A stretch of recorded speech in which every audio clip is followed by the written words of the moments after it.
Good morning, students. Welcome back in our maths class. So today we are going to discuss our next chapter, that is chapter number, I think it's 10. Wait. Yes, chapter number 10. ठीक है, geometry है ना. तो ये जो हमारी topic है, इसको भी हम लोगों ने अपने मैथ फर्स्ट की बुक में पढ़ा हुआ है एंड बहुत अच्छे से पढ़ा हुआ है. ठीक है, तो एक बार जल्दी से रिवाइज कर लेते हैं क्या क्या है इसमें. फर्स्ट क्या हमारा पॉइंट के बारे में मैंने पढ़ा था कि एक डॉट होता है ना. एंड क्या कहते हैं, कोई भी फिगर जो होता है ना, विदाउट पॉइंट के हम रिप्रेजेंट नहीं कर सकते हैं, ये चीज मान लीजिए. ठीक, इसकी डिफिनेशन राइट है यहाँ पे. लाइन है, मतलब क्या लाइन क्या होता है कि it has no end point, इसके पास कोई भी एंड पॉइंट होता ही नहीं है. इसको हम दोनों साइड से क्या कहते हैं, क्या कर सकते हैं, दोनों साइड में हम इसको एक्सटेंड कर सकते हैं. ठीक, तो ये होता है. अब लाइन कितने टाइप के होते हैं, तो यहाँ पे ये थोड़ा सा अलग दिया है कि देखो, इंटरसेक्टिंग लाइन होती है जो एक दूसरे को एक कॉमन पॉइंट पे कट करती हैं. ठीक, परपेंडिकुलर लाइन होती है जो एक दूसरे को इंटरसेक्ट तो करती हैं, लेकिन जहां पे ये इंटरसेक्ट करती हैं वहां पे क्या, कौन सा एंगल बनता है, 90 डिग्री एंगल बनता है. ठीक, एंड पैरेलल लाइन होती हैं जो कभी भी एक दूसरे को कहीं पे भी जाके इंटरसेक्ट नहीं करेंगे, एक दूसरे को कहीं पे भी कट नहीं करेंगे. ठीक है, तो ये 3 टाइप्स की लाइन होती हैं. इसके बाद आपका आता है लाइन सेगमेंट, मतलब इनका जो दोनों पॉइंट्स होता है वो क्या होता है, फिक्स होता है. ठीक, रे में क्या होता है कि एक पॉइंट फिक्स होता है, लेकिन एक जो पॉइंट होता है वो एंडलेस होता है. एंगल्स क्या है, तो अगर हम टू रेज जो हैं, अगर एक किसी कॉमन पॉइंट पे मिल रही हैं तो उन्हें क्या बोलते हैं, उन्हें एंगल्स बोलते हैं. ठीक, अब टाइप ऑफ एंगल्स हम लोगों ने पढ़ा हुआ था कि क्या कहते हैं, एक्यूट एंगल होता है जो 90 डिग्री से कम होते हैं एंगल्स, उन्हें एक्यूट एंगल बोलते हैं. 90 डिग्री जो होता है उसे हम राइट एंगल बोलते हैं. ऑब्स्ट्यूज क्या होता है, जो 90 डिग्री से ज्यादा होते हैं लेकिन 180 से कम होते हैं. ठीक, तो उन्हें क्या बोलते हैं, ऑब्स्ट्यूज एंगल बोलते हैं. स्ट्रेट एंगल क्या होता है, जिसका मेजरमेंट 180 होता है, 180 डिग्री जिनका मेजरमेंट होता है उसे स्ट्रेट एंगल बोलते हैं. ठीक, रिफ्लेक्स एंगल क्या होते हैं, ये हमारे मोर देन 180 होते हैं बट लेस देन 360 डिग्री, मतलब 180 से ज्यादा और 360 डिग्री से जो कम होते हैं उन्हें क्या बोलते हैं, रिफ्लेक्स एंगल बोलते हैं. ठीक, कंप्लीट एंगल क्या होता है, जो 360 डिग्री एंगल बनाता है उसे क्या बोलते हैं, कंप्लीट एंगल. मतलब ये जो एंगल है ये 360 डिग्री का एंगल बना रहा है. ठीक, अब इसके बाद हमारा क्या था, ट्राइंगल्स. इसके बारे में भी हम लोगों ने पढ़ा कि ट्राइंगल्स जो होते हैं ये एक क्लोज्ड फिगर होता है, एक पॉलीगन होता है. ठीक, जो जिसमें 3 लाइन सेगमेंट्स होते हैं, है ना. ये एक ऐसा पॉलीगन है जिसमें क्या होते हैं, 3 लाइन सेगमेंट होते हैं. ठीक, तो 3 लाइन सेगमेंट होंगे तो मतलब 3 साइड्स होंगी और 3 वर्टेक्स होंगे. ठीक है, अब देखो ये आपका हो गया स्केलिन ट्रायंगल. इसके तीनों जो साइड्स होते हैं ये इक्वल नहीं होते हैं, टाइप्स बताया है अब यहाँ पे. तो इनके देखो ऐसे बताते हैं, ट्रायंगल्स जो होते हैं इनके साइड के बेसिस पे भी इन्हें 3 टाइप्स में बांटा गया है और इनके एंगल्स के बेसिस पे भी. ठीक है, 3 टाइप्स में डिवाइड किया गया है. तो फर्स्ट जो हम पढ़ रहे हैं वो साइड के बेसिस पे पढ़ रहे हैं. फर्स्ट क्या हमारा स्केलिन ट्रायंगल है ना. तो इसमें इसके सारे साइड्स जो होते हैं वो क्या होते हैं, अनइक्वल होते हैं, मतलब एक भी साइड बराबर नहीं होते हैं. ठीक है, ऐसे ही इसमें सिर्फ 2 साइड्स इक्वल होते हैं, इसमें तीनों साइड्स इक्वल होते हैं. ठीक, तो ये सारी चीजें हम लोगों ने पढ़ी थी. ट्रायंगल्स दिए गए एंगल्स के बेसिस पे, तो 90 डिग्री से कम होता है तीनों एंगल्स तो वो क्या कहते हैं, एक्यूट एंगल होते हैं. अगर एक एंगल जो होता है वो 90 डिग्री होता है तो इसे राइट एंगल ट्रायंगल के बोलते हैं. और अगर एक एंगल जो हमारा है वो 90 डिग्री से ज्यादा होता है तो उसे क्या बोलते हैं, ऑब्ट्यूज एंगल ट्रायंगल बोलते हैं. ठीक है, तो यही हमारा टॉपिक है. अब इसी बेसिस पे हमें एक्सरसाइज सॉल्व करना है. तो फर्स्ट हमारा क्या कह रहा है कि right the name of each whether it is a line, रे और लाइन सेगमेंट. आपको इनको बताना है कि कौन सी लाइन है, कौन सा रे है या कौन सा लाइन सेगमेंट है. ठीक है, तो देखो ये जो हमारी लाइन है इसे क्या बोला जाएगा, मैंने अभी बोल भी दिया कि क्या है, ये हमारी लाइन है. क्यों, क्योंकि इसमें दोनों साइड में ये एरो दिए गए हैं, अगर ये दोनों साइड में एरो है, इसका मतलब क्या है, इनको दोनों साइड हम एक्सटेंड कर सकते हैं, ठीक है। तो ये भी लाइन हो जाएगा। अब देखो इसका एक साइड फिक्स है ना, लेकिन एक साइड को हम एक्सटेंड कर सकते हैं। तो ऐसा कौन सा था, रे था ना, तो ये रे हो जाएगा। ये आपका लाइन सेगमेंट हो जाएगा। क्यों? क्योंकि दोनों साइड क्या है, बाउंड है, बधा हुआ है, ठीक है। इस तरह इसको करना है। सेकंड क्या करा कि tell whether each pair of line is parallel, intersecting और परपेंडिकुलर। तो मैंने भी बताया था ना, जो कभी भी ना मिले उन्हें क्या बोलते हैं, पैरेलल लाइंस बोलते हैं। मतलब आप रेलवे ट्रैक को देख लो, क्या कभी भी वो जो ट्रैक है वो कहीं पे भी जाके ऐसे कहीं से भी जा रही है, तो एक इक्वल डिस्टेंस पे वो दोनों उसकी जो ट्रैक है, दोनों जो आयरन यूज किया जाता है वो इक्वल डिस्टेंस पे होते हैं। लेकिन क्या वो कहीं जाके मिल जाएंगे ऐसे? नहीं ना, नहीं मिलते हैं ना। तो ये एक बहुत अच्छा एग्जाम्पल होता है पैरेलल लाइंस के लिए। तो ये हमारा क्या है, पैरेलल लाइन है। ये कहीं एक जगह इसको कट कर रहा है, दो लाइंस को, तो इसे क्या बोलेंगे, इंटरसेक्टिंग लाइन बोलेंगे। परपेंडिकुलर क्यों नहीं बोल रहा है, क्योंकि परपेंडिकुलर जब लाइन होती है ना, तो इस पे 90 डिग्री का एंगल बनता है। लेकिन इसमें कहीं पे भी आपको देख के ऐसा लग रहा होगा कि 90 डिग्री का एंगल नहीं बनेगा, ठीक है।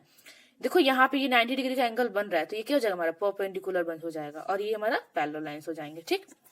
थर्ड क्या कह रहा है कि match the following figures with their correct definitions.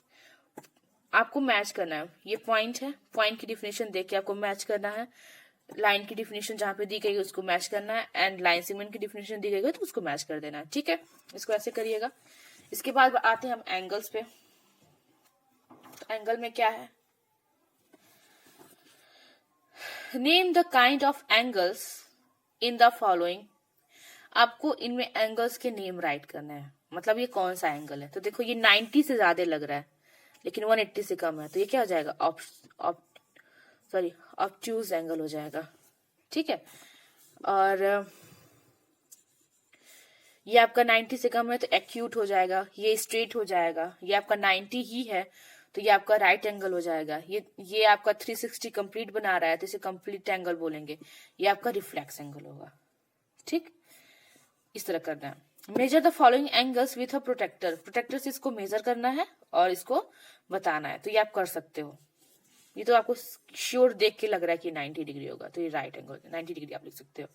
तो यहाँ पे जो एंगल आएगा क्या लिखेंगे, ऐसे 90 डिग्री लिख देंगे। आप मेजर करिए, जो एंगल आ रहा है उसको यहाँ पे लिख दीजिए, ठीक।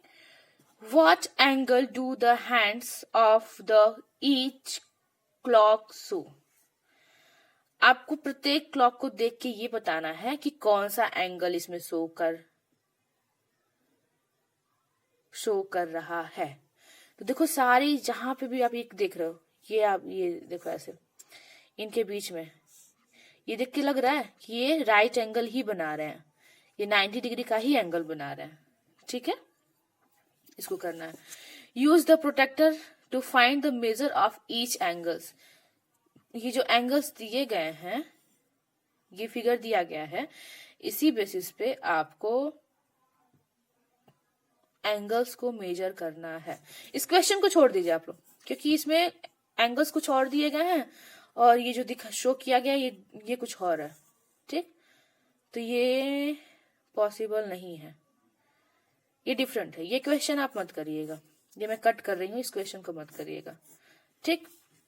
Use a protractor and ruler to draw an angle having each measurement. आपको प्रोटेक्टर एंड रूलर के थ्रू इन एंगल्स को ड्रॉ करना है, ठीक है। तो ये आपको करना है, कहाँ करेंगे आप, कॉपी में। मैं सेकंड की जो कॉपी होगी आप उस पर कर लीजिएगा, ठीक। इसके बाद आपका क्या आता है, ज्योमेट्री स्टोरी, ठीक है। Solve the following stories. Earth rotates 360 degree in one day, through how many degrees does it rotates in an hour. अगर एक दिन में जो हमारा अर्थ है वो 360 डिग्री रोटेट कर रहा है, तो आपको ये बताना है कि 1 आवर में कितना करेगा। तो 360 वन डे में कितने आवर्स होते हैं, 24 आवर्स होते हैं। वन डे में आपके पास कितने आवर्स होते हैं, 24 आवर्स होते हैं, है ना। तो 24 आवर्स जो है ये अर्थ रोटेट कर रही है, तो 360 डिग्री पे रोटेट कर रही है, तो 1 आवर में क्या करेगी, तो हम क्या करेंगे, 360 डिग्री को 24 से डिवाइड कर देंगे, जो आएगा हमारा वही आंसर हो जाएगा। ठीक। Which is measure to an acute angle, किसको हम एक्यूट एंगल में मेजर करते हैं। तो देखो ये आपका 180 है, नहीं होगा एक्यूट। 120 ये भी नहीं होगा, 95 ये भी नहीं होगा, 87 ये होगा, क्योंकि 90 से कम जो वैल्यूज होती हैं उन्हीं को तो हम एक्यूट एंगल बोलते हैं। In the adjoining figure name the set of the parallel line segment. देखो पैरेलल लाइन सेगमेंट, तो ये एफ और ये एफ जी और B C, F G parallel to B C, ऐसे E H A D, E H is parallel to A D. ठीक है, इसी तरह करके G H is parallel to C D, G H parallel to C D, ऐसे करके इसको इसका लाइंस हम पैरेलल लाइंस में बता सकते हैं। ठीक। The sets of perpendicular line segment, perpendicular line segment का सेट बताना है। ठीक। तो आपका ये आता है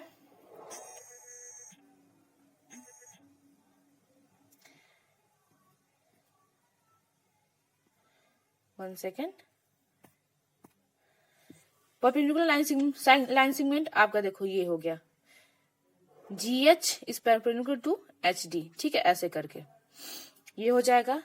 find the number of right angles turn clock through by their hands of a clock when it goes form.